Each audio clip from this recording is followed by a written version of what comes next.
Today, Bungie had a live stream with their developers to preview what's going to happen during Act 2 and what to expect.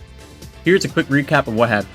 First, they start off the stream by talking about how the weekly rollout of story is going to change in Act 2 compared to Act 1 and all the previous seasons. They're now going to change it so where all 3 weeks of content are going to drop at once instead of having to wait weekly. They go on to reason about why they just want to try out something new and how they've seen some player feedback about how waiting weekly kind of sucks, and they hope to see some more positive changes with this, but they might end up switching back later. They end up talking more about how the Act 2 Echoes is going to be more about Saint and his struggles, and how we're going to return to some old area for a bit of new lore.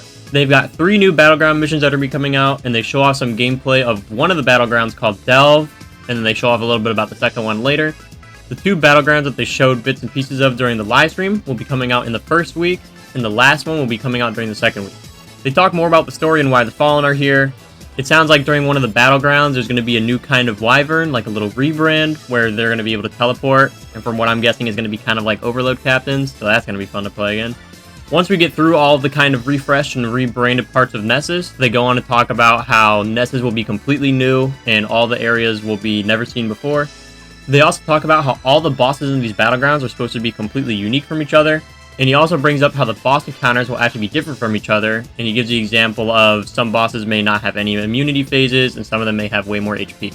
During these Battlegrounds, it looks like there's going to be pistons you can hammer, although they didn't mention it, the Aberrant Action Solar Rocket Sidearm, Parasian Arc Heavy Burst Pulse, and Perfect Paradox Kinetic Rapid Fire Shotgun will all be coming out during Act 2. A new Road to the Artifact will be coming out, focusing on sniper rifles and solar damage. We're going to have Anti-Barrier Sniper, Scavenger Mod Discount, Incendiary Rifle Rounds, which solar rifle precision hits start Scorch, Solar Fulmination, ignitions do increased damage in an increased radius, and Sniper's Meditation, sniper rifle hits grant stacking sniper rifle damage, stability, and reload bonuses for a short time. And heavy ammo sniper hits count as more than 1. Next, they talk about some of the retuning they're going to be doing to some of the families of weapons and specific weapons. Aggressive scout rifles are going to get a 30% PvE buff. Ariana's Vow is getting a 67% barrier buff. They're going to be halving the amount of flinch you get from PvE enemies for sniper rifles. They're removing the Adept mod penalties.